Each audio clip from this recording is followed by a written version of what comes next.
we are actually facing a lot of issues, unexpected kind of climate changes are being happening, and even our own kind of influence is causing a lot of issues also. Then most previous impacts of watershed conditions are expected to maybe from a population increase, so that maybe the changes in land use can take place, water use can take place, more water will be needed for once the population is increasing. Again, ultimately, this will be having its own influence on climate change, and climate change will be having its own. It's a kind of a circular kind of system. Climate change will be having its own impact on the availability of water, rainfall changes, the changes in other water use, and all these things are how maybe its own this climate change will be having impacts on whatever actually we are doing or whatever changes we are seeing.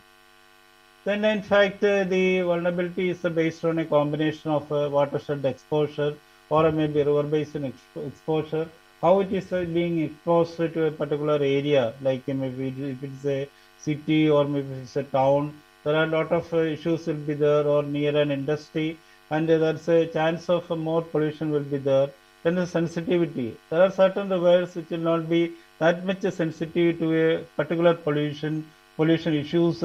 For example, Periyar, if you take now, it's all the rivers have its own actually maybe carrying capacity will be there, assimilative capacity will be there, but this assimilative capacity only that will be maybe applicable only to a certain extent. Once its assimilative capacity exceeded a certain limit now, it will be susceptible to pollution. That is what we call it as maybe the sensitivity. So some rivers which is having a very high flow, and it's actually full of activity like a bacterial activity, and some kind of organism will be there. It will be having a less kind of vulnerability will be there. But if it is not having that type of thing, it will be having more vulnerability. Then adaptive capacity to cope with the changes also. Like if there are certain rivers which is having a very high, maybe large flow will be there, so it has the capacity to change with the maybe climate, or maybe the pollution changes, or maybe some other changes if it is occurring now. That is called adaptive capacity of a particular river basin. Whereas this projected climate change, for example, may provide information related to exposure to stress for watershed. The density is actually how it is going to change, due to this climate change. Is actually we have to study, and a lot of efforts are being maybe done in all over the world now to study each maybe riverine system, how it is actually coping with the changes which is taking place with respect to the climate changes.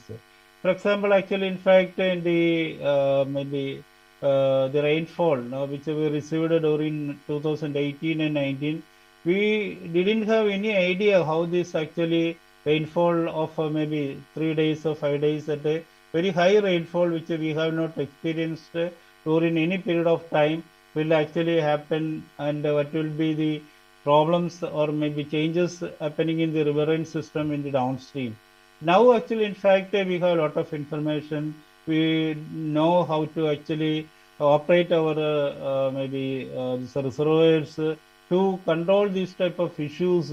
So that will actually lead to a lot of studies, and now we have so many reports available how to actually manage this type of high rainfall which is occurring in 3 or 4 days now. All these are actually may be happening through various kind of maybe problems, and maybe other things also. But again, I have to say that this is actually still some of the things are unknown. What is it would be the impact of this changes in the maybe climate change in the future actually scenario of maybe India conditions, that is still we have to do a lot of studies also. So nowadays, actually, in fact, there are a lot of studies carrying out all over the world, and how actually hydrologic response is taking place to future changes in the climate change, like changes in the base flow, surface runoff, what is actually happening in the these type of phenomena which is actually having in the climate change. Still, actually, we do not have any kind of information on these kind of things. And again, the adaptive capacity of a watershed to cope with such changes is enhanced by connectivity of habitats and maintenance of floodplain. The only thing we have to do is that we have to maintain the floodplain. That's very important. Actually, in fact, we have to restrict the construction in the floodplain of a particular river or even near to a wetland and other landscape features in the natural conditions. So that we have to maybe keep the these landscapes as such so that there will not be any kind of issues in that maybe floodplain. The problem with our own maybe one example that had been occurred in 2018 and 19 was actually in fact due to these type of conditions were not maintained. So there was not even a single floodplain available.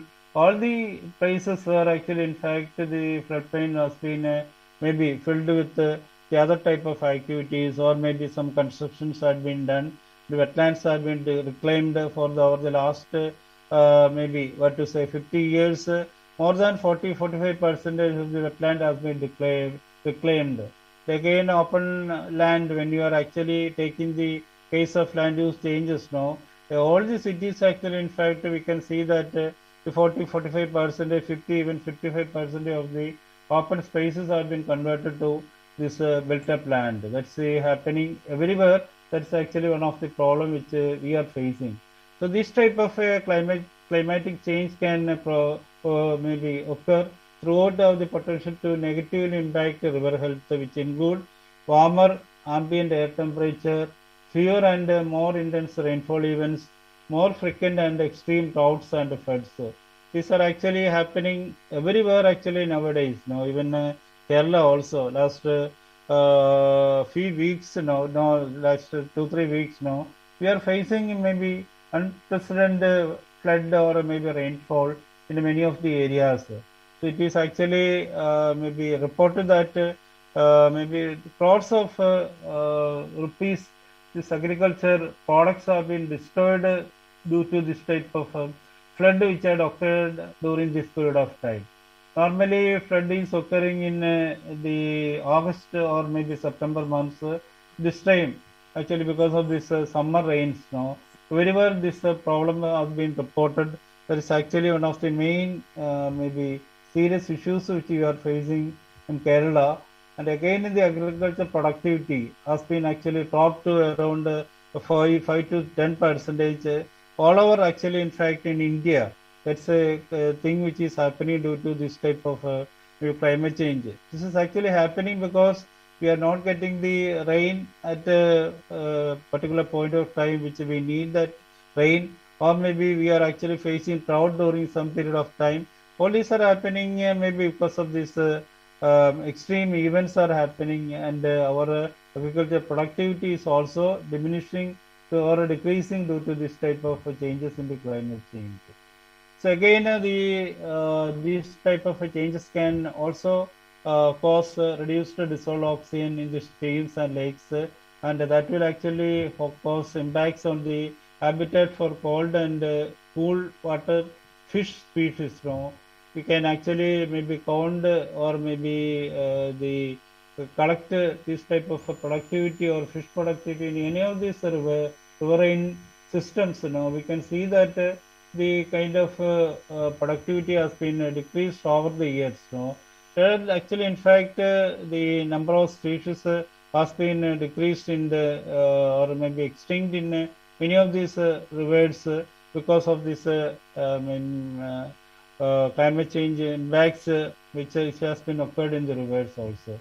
And the wetlands and reduced repair in floodplain connectivity. That is also caused a lot of maybe flood during this heavy rainfall, upstream and downstream connectivity due to drying of streams and river reaches.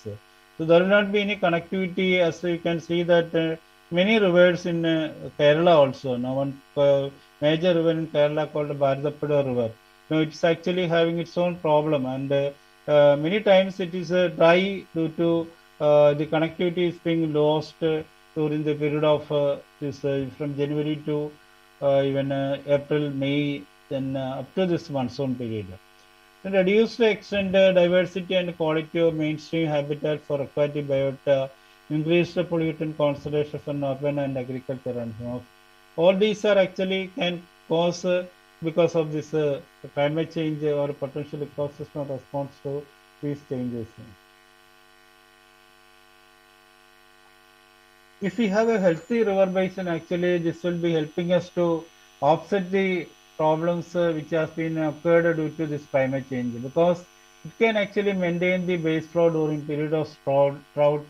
That is why we are actually maybe hoping to, or maybe making all the efforts to make our rivers the most healthy, because it can maintain a base flow during the period of drought, so that it will not be having any issues in the river basin, and the people will be getting, or even the groundwater will also be having its own kind of maybe water level can be maintained during that period of time.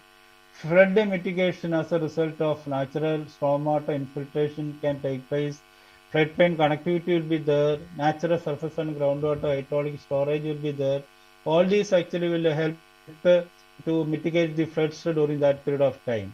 Then air and water temperature regulation associated with native forested, riparian vegetative shading, evapotranspiration can take place. Riparian and stream habitat corridors for species migration to more suitable environments.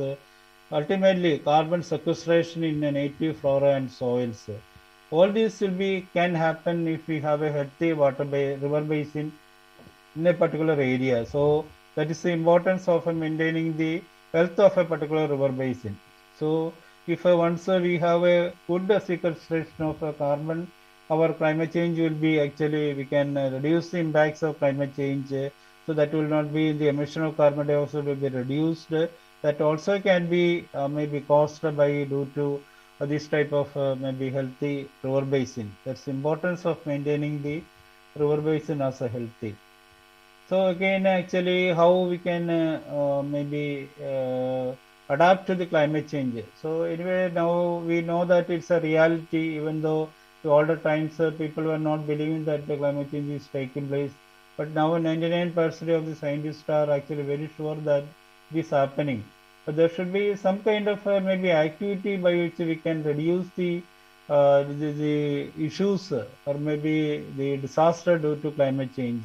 So how we can do is that actually by through certain meander belts can be formed. It's actually a part of valley bottom across which a stream shifts its channel from time to time, especially during a flood. So this can actually, the river can flow through different channels, and that will be shifting from one place to another, so that the flood can be, the impact of flood can be reduced. Again, riparian wetlands.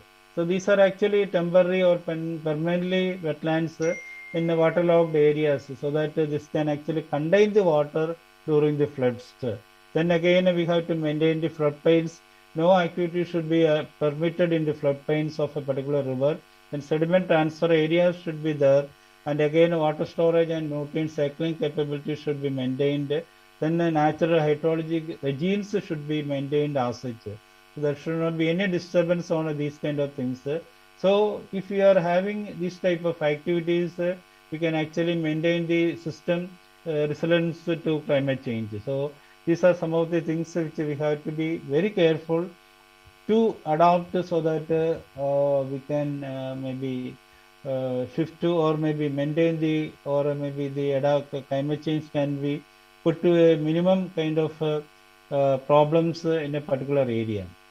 So how we can do that? Maybe it is can be done through different ways. One important thing is that we have to have a collaboration among agencies, organization, and it's an important thing for a healthy protection strategies and climate adaptation plans. So this is actually, this type of meetings will help us to have some kind of ideas how we can actually combat the climate change, and we should be having some collaboration across the maybe states or across the regions also. Again, coming to vulnerability, the vulnerability can occur actually, in fact, like people also. Now, rivers are stressed, but opportunities to keep them healthy. So we know that there are so many factors are being happening to a particular river basin, like the climate change is happening, then the pollution may be happening, then the flora and fauna may not be there. So all these are actually causing the rivers to be stressed. But as already we had seen, no, if it's a healthy river basin, these kind of things can be maybe assimilated, and that will again got an opportunity to make them actually well less vulnerable. Least stressed or least vulnerable rivers with the most opportunities can help to further prioritize management actions through a final protection potential index. That is actually the importance of a vulnerability of a particular river basin. What is called a healthy rivers? Actually, in fact, we have seen there are so many points with regard to healthy rivers and how actually we can develop a strategic framework. The objectives are so many. So the first objective is to increase the capacity to provide technical assistance. So these type of programs which you are attending will be helping to provide some of the assistance to improve the maybe overall status of a particular watershed area or maybe river basin, then leverage and adapt existing programs to achieve a result, increase the utilization for funding for protection. As we know that in fact if we do not have any funding kind of a support, we may not be able to do so many things. Increase external awareness of the maybe high quality water initiatives and the places prioritized for protection. First of all, we have to take a river basin map. Then we have to see what are the hotspot area or vulnerable areas. Then we have to take up certain action plans to actually control or maybe combat that type of issues which we are facing in that particular river. So they are actually a high quality waters, like maybe already we had seen that it is actually should be unique in attaining state water quality standards, then good to excellent and biotic kind of integrity should be there. And I will actually explain these type of things through one of the maybe examples which we can maybe cite on maybe water pollution Kerala rivers, maybe with a special focus on Pamba, which is actually one of the focus area of this project now, which MSSRF is actually going to conduct, and it's a dynamics and solution to the problems by integrated river basin management. How actually what are the issues of these riverine basins and how actually in fact we can solve through integrated river basin management. So you may be knowing this type of statistics now. Kerala, we have a 34.8 million people. The density is 868 per square kilometer. Area we have 38,000 square kilometer. So, but the problem is that as you can see this map of Kerala, it's having a maybe its topography is very steep. Then a quick runoff will be the less opportunity time is taken place. Like when once we are receiving, the people from outside Kerala will think that we are getting lot of rain. Then what is happening during the non-rainy seasons? We are also facing clouds during that period of time. So the thing is that once we are receiving some rains in the western Ghats, now within 38 hours, all the rain will be actually in fact flowing into the Arabian Sea. That is happening because the topography is such a way that it will actually quickly maybe the flow will be taking place. Ultimately, this will be discharging into the Arabian Sea. Again, the issues are that uneven rainfall distribution, change in land use, which is taking place in any state. Now we can see that the high population density and quality or maybe pollution problems are there. Then again, maybe it is applicable to any state. We have a problem with the sewerage and sanitation. We don't have any type of maybe full sewerage treatment system existing in maybe in Kerala, except in Trivandrum and Kochi, there are some partial kind of a treatment system. So 25-30% of the sewerage is being treated. No other city, no other corporation, we do have this type of a treatment system. And this on-site sanitation and septic tanks are not properly maintained. So that is also another issue which we are facing. Then, for example, now I had taken Kottayam municipality as an example, and the Meenachal river, which is flowing through the Kottayam municipality. You can see the issues now. So many primary drainage channels will be there. It will be leading to the secondary one, then finally to tertiary drain, then to major canals. Ultimately, this canal will join together to maybe join the this particular Meenachal river. Now it's a major river which is actually all these waste will be dumping into that particular river. So this is happening almost all the river basins of Kerala, which is not being properly treated also. So again, our quality issues are so many problems are there.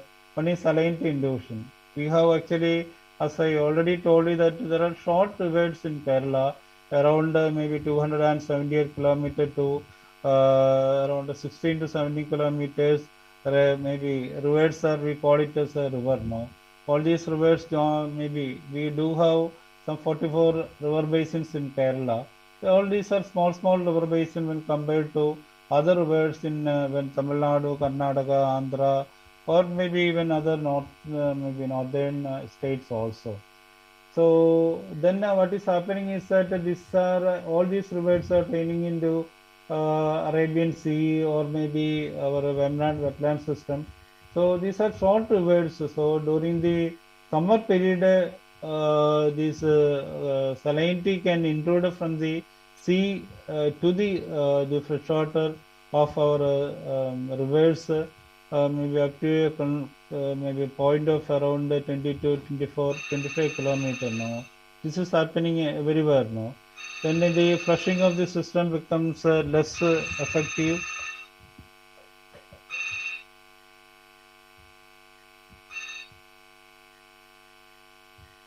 Sorry.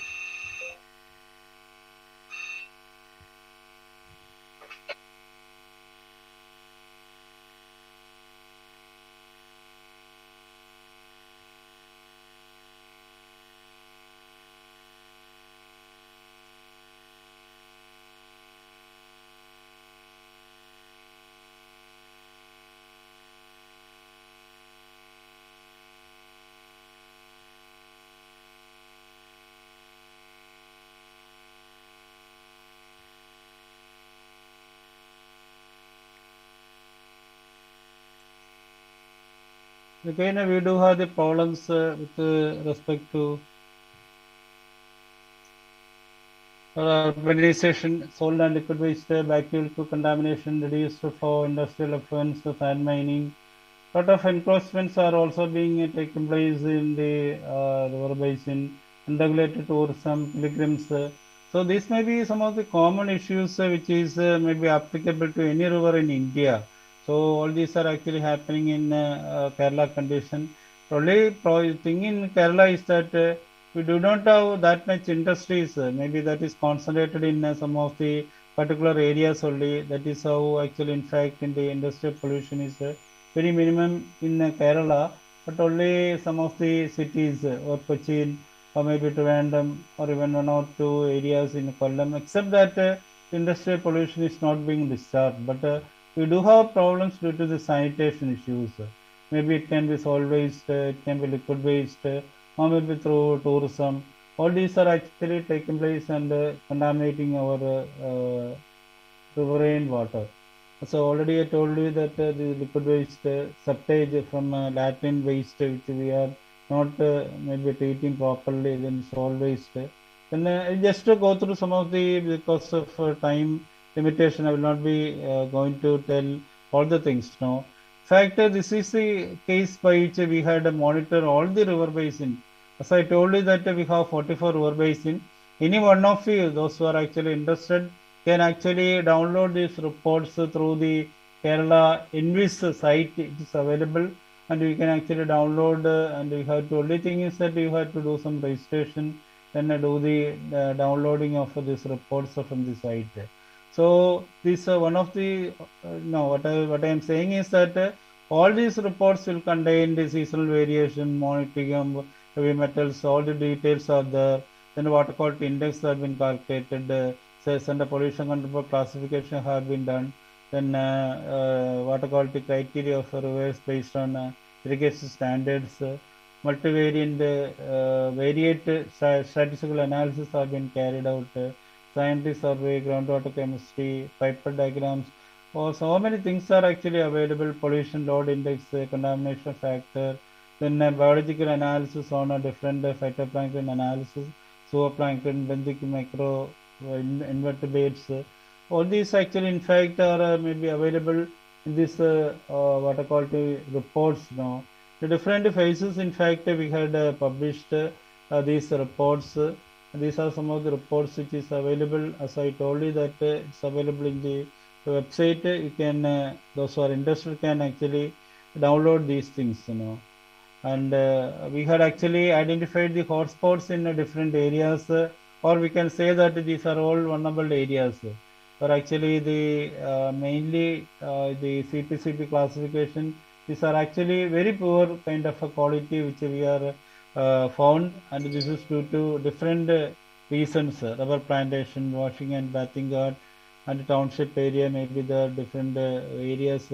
So but go into the details all these things now, and one or two examples I will just maybe present in the one of the major river basin, Charlie river basin.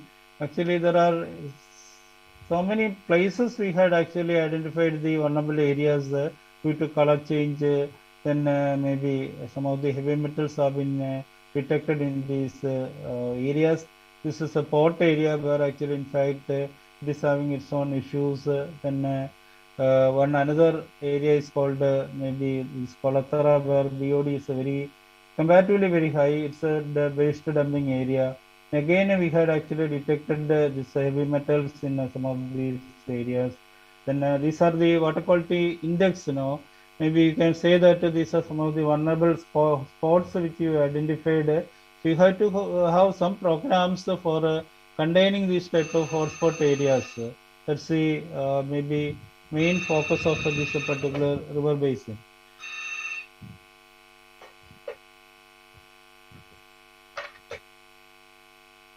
Then these are some of the areas which have been spotted with regard to this poor water quality. Then we had actually have a CPCB classification like a CE.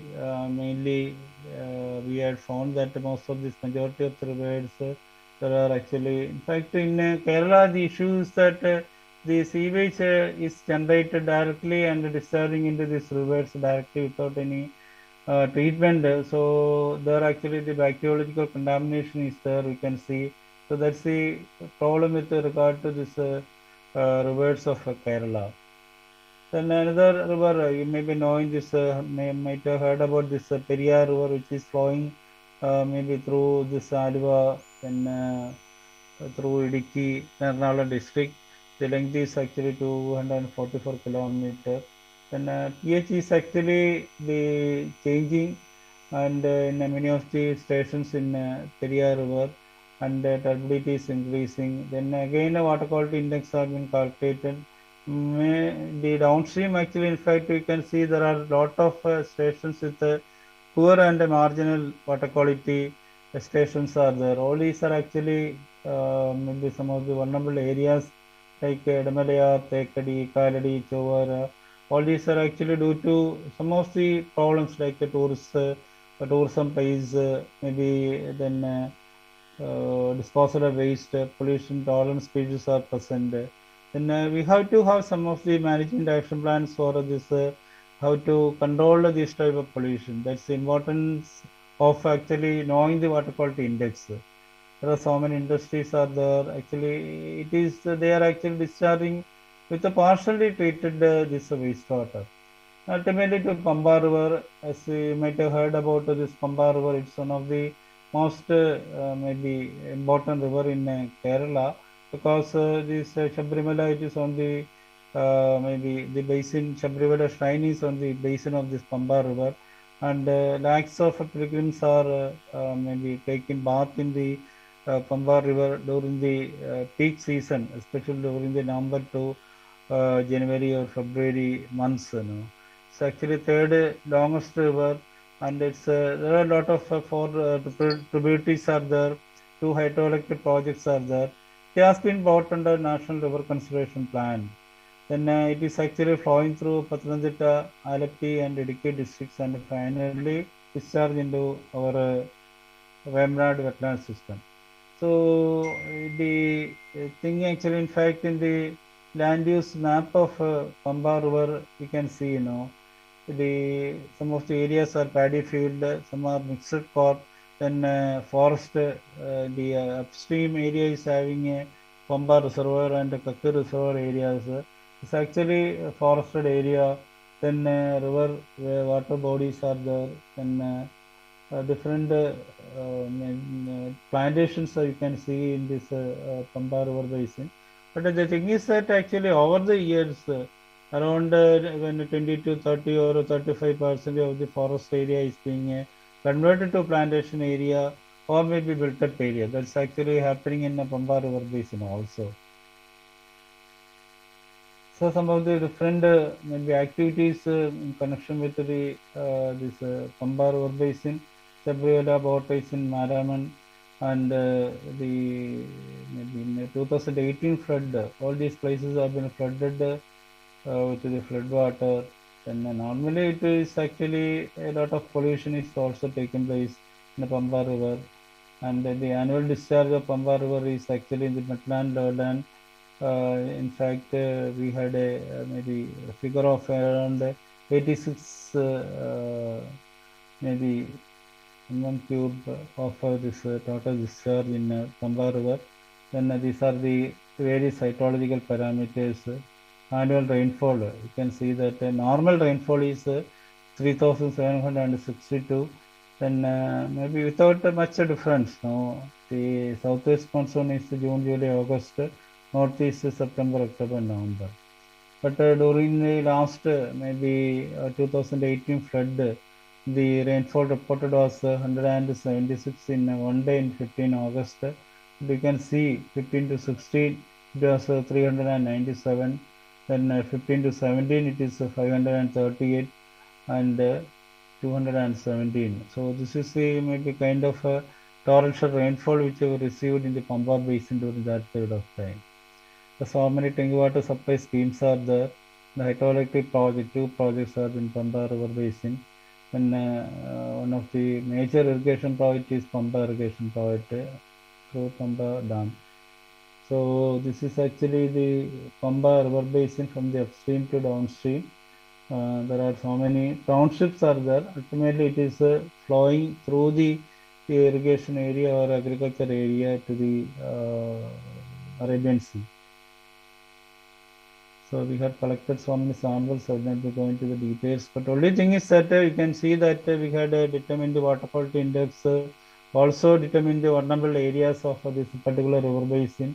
And we can see that the majority of the stations are from upstream to downstream. They are actually in the category of poor condition because the quality index is very maybe low. If it is more than 90, it can be called as maybe very good water.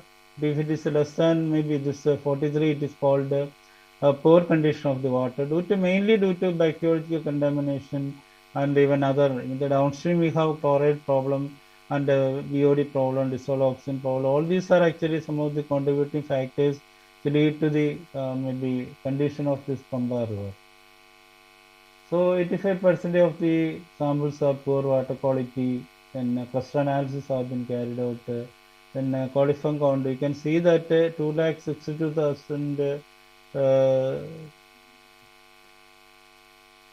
MPN index have been reported in 100 ml in some of the areas, or even 46,000 has been reported during the peak February period. But during the over the years, a little bit decrease because the population actually, or maybe number of pilgrims visiting the Sabriola has been decreased due to restrictions of the government and restrictions due to COVID also.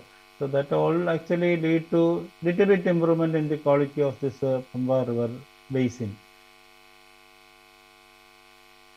So it's actually fecally contaminated. DO was absent in many of the stations. And the CPCB classification, most are in C.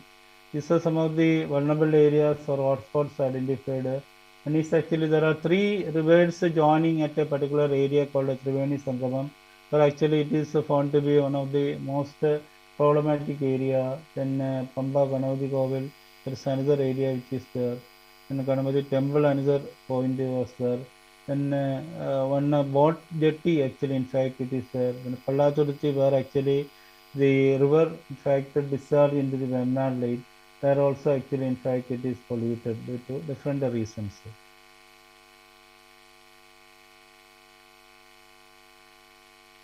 There are so many heavy metals also have been detected, and biological analysis which we had conducted. And we had did the farmers algal biodiversity or a diversity index. Then there are certain species of maybe organic species have been identified which have been attributed to organic pollution. And again, we actually did a assimilative capacity modeling has been conducted using Col2K, and not be going to the details because it may take a lot of time to maybe explain all the things. But the final this thing I can say the result now. What we have observed is that actually, in fact, there are a assimilative capacity. Already, I told you that if a particular river is having assimilative capacity due to various reasons, if we can actually increase the discharge of a river, the river can actually maybe assimilate the bacteria or maybe the pollutants to a particular extent so that the pollution can be decreased. So here is actually a typical example, like maybe we did this modeling to increase the discharge of the maybe Pamba river from the upstream. Like a KCB, they have a reservoir. If they are actually going to release the water to a particular maybe value, for example, from to a 35 m³ per second, from a 4 m³ per second, this can actually assimilate the maybe this pollutants that can be maybe decreased to 500 mpn per 100 ml.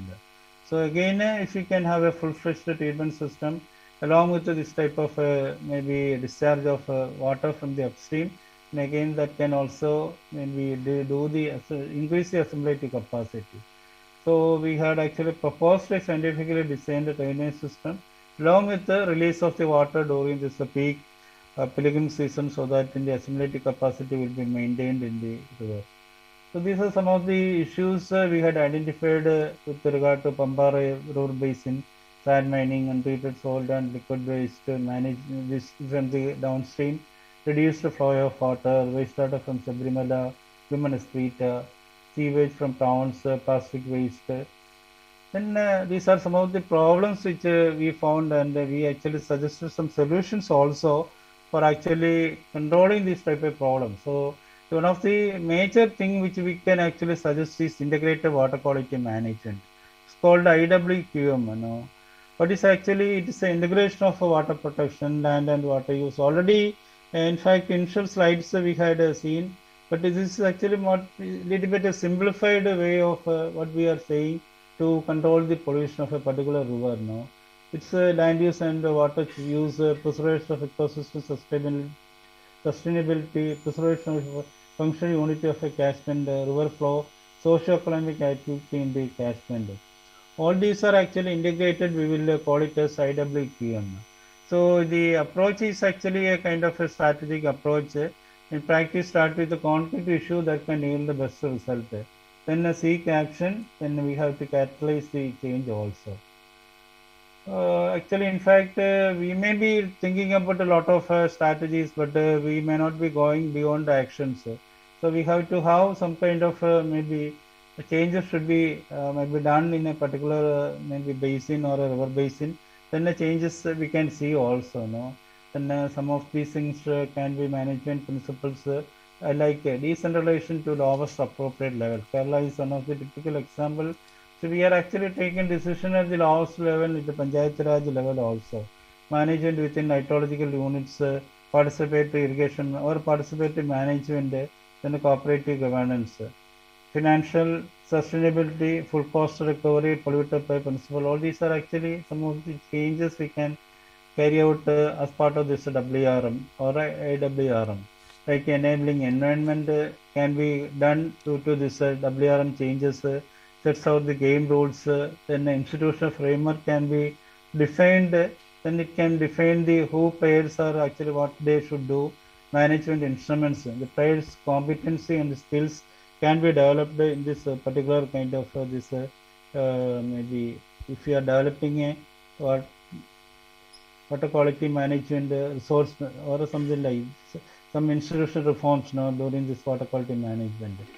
Then, in fact, the problems are so many. Like the management of pollution is generally fragmented, so departments have no overall coordination. One example is in our typical example in Pamba.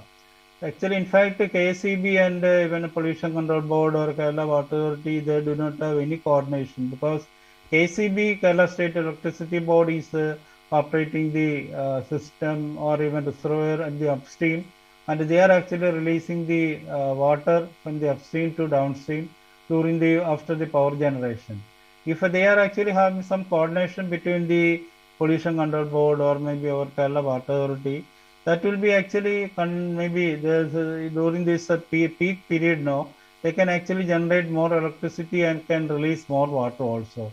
That is not being done many times. So this is a kind of a situation where the things are fragmented still in many of the areas now.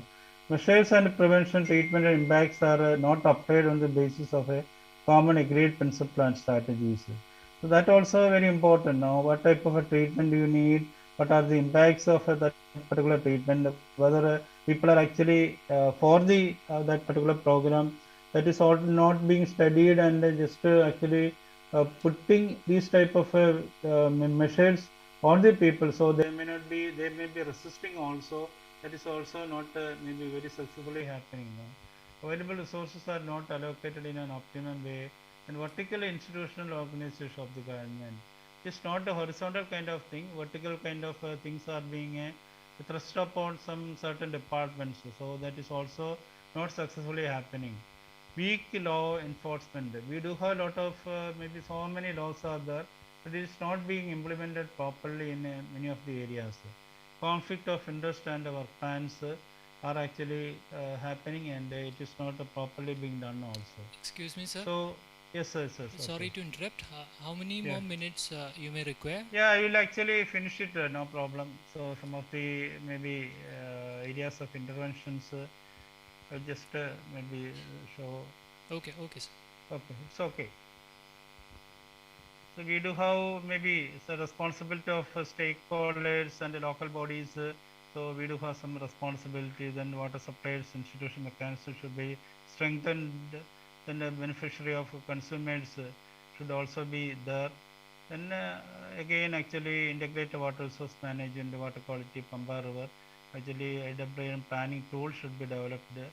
And these are some of the issues which we are actually facing in the Pamba River basin. But if we can actually maintain a proper environmental flow by some of the methods, no, like and again we have to provide adequate sanitation facility, regulate the sand mining, then through local community. So all this can happen now. Then actually we can maybe have a better kind of river basin adoption or a healthy river basin through the support of the people also now. Okay, like we can maybe develop a model river protection groups, then we can have a cleaning of rivers, road bank protection, then from the protection of rivers and sand mining, water conservation, catchment area protection, right to water and sanitation state. Then ultimately, finally, actually, we had discussed so many maybe areas on room for river principles now.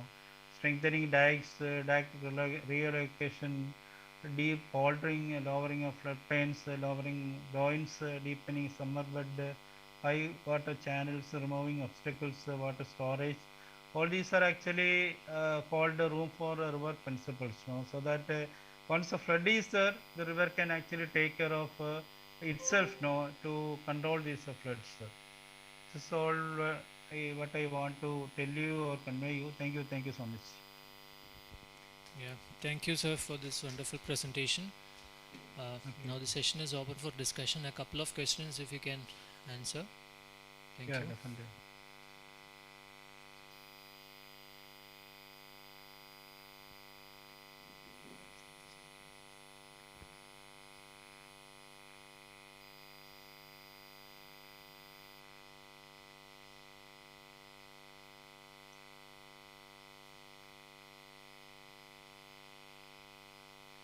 Sir, you have mentioned about a website.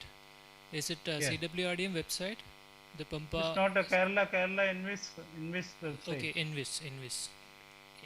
But you can download the reports now of the Kerala river basins.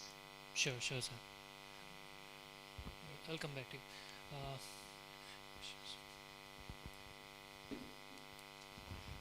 Uh, Hi, sir.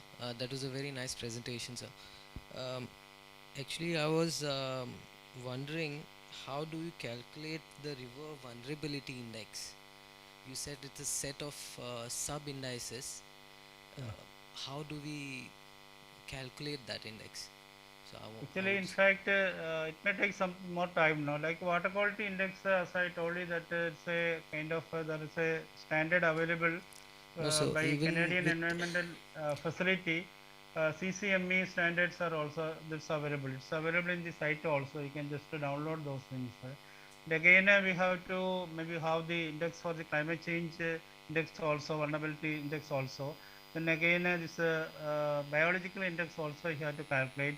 So all these sub indices we have to calculate. Then we can add together these type of sub indices, and that will be the final maybe vulnerability index of a particular river basin. That is what is called a river basin index or vulnerability river basin index.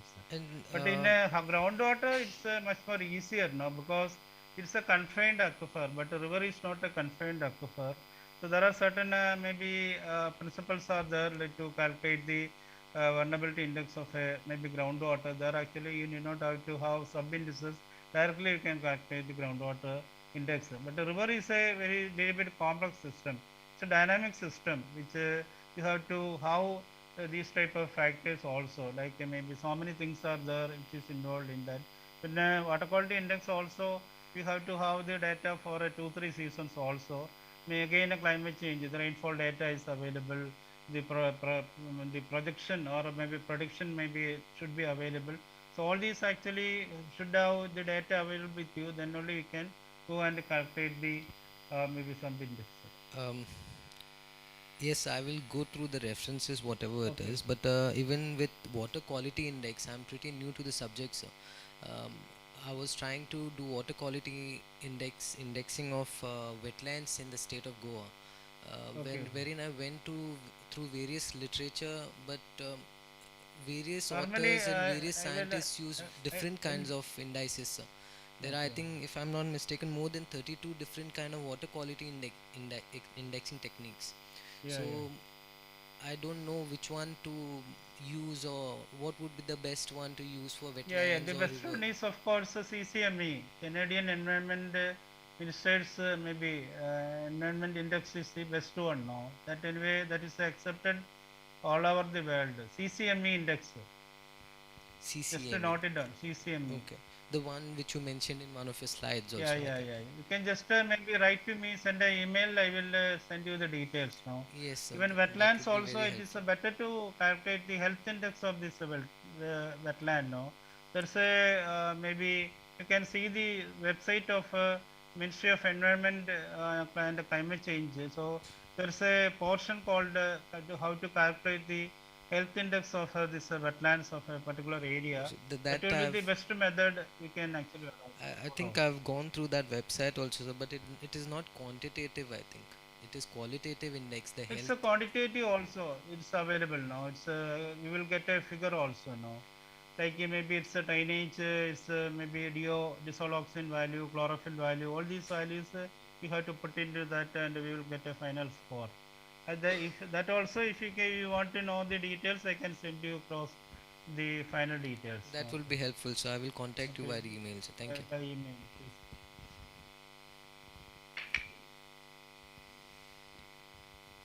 Yeah, thank you very much, sir. Okay, thank you. So, on behalf of the participants and organizers, Okay, I thank you very much for the presentation and feedback. okay. And your background looks great, though it's a sea. Yeah, It's a background. yeah, Okay, okay, yeah. yeah. Thank you very much, sir. Okay, thank you. Thank you so much. So,